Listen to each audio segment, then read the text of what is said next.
بسم اللہ الرحمن الرحیم۔ ایک دفعہ ایک ملک کا بادشاہ بیمار ہو گیا۔ جب بادشاہ نے دیکھا کہ اس کے بچنے کی کوئی امید نہیں تو اس نے اپنے ملک کی رعایا میں اعلان کروا دیا کہ وہ اپنی بادشاہت اس کے نام کر دے گا، جو اس کے مرنے کے بعد اس کی جگہ ایک رات قبر میں گزارے گا۔ سب لوگ بہت خوفزدہ ہوئے اور کوئی بھی یہ کام کرنے کو تیار نہ تھا۔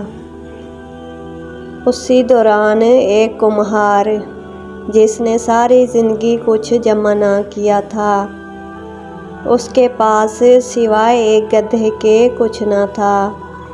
اس نے سوچا کہ اگر وہ ایسا کر لے تو وہ بادشاہ بن سکتا ہے، اور حساب کتاب میں کیا جواب دینا پڑے گا، اس کے پاس تھا ہی کیا، ایک گدھا اور بس۔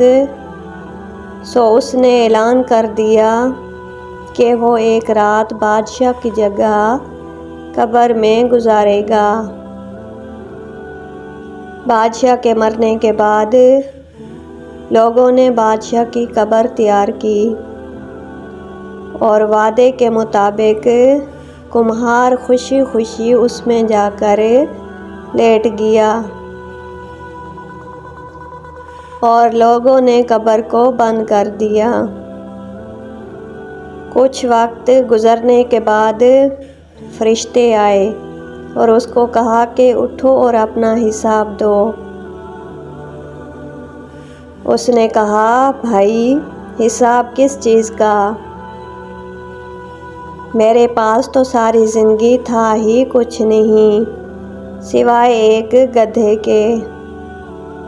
فرشتے اس کا جواب سن کر جانے لگے، لیکن پھر ایک دم رکے اور بولے،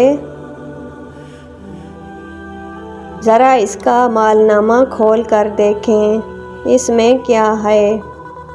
بس پھر کیا تھا، سب سے پہلے انہوں نے پوچھا کہ ہاں بھائی، فلاں فلاں دن تم نے گدھے کو ایک وقت بھوکا رکھا تھا۔ اس نے جواب دیا، ہاں۔ فوری طور پر حکم ہوا کہ اس کو 100 درے مارے جائیں۔ اس کے بعد پھر فرشتوں نے سوال کیا، اچھا یہ بتاؤ، فلاں فلاں دن تم نے زیادہ وزن لاد کر اس کو مارا تھا؟ اس نے کہا کہ ہاں۔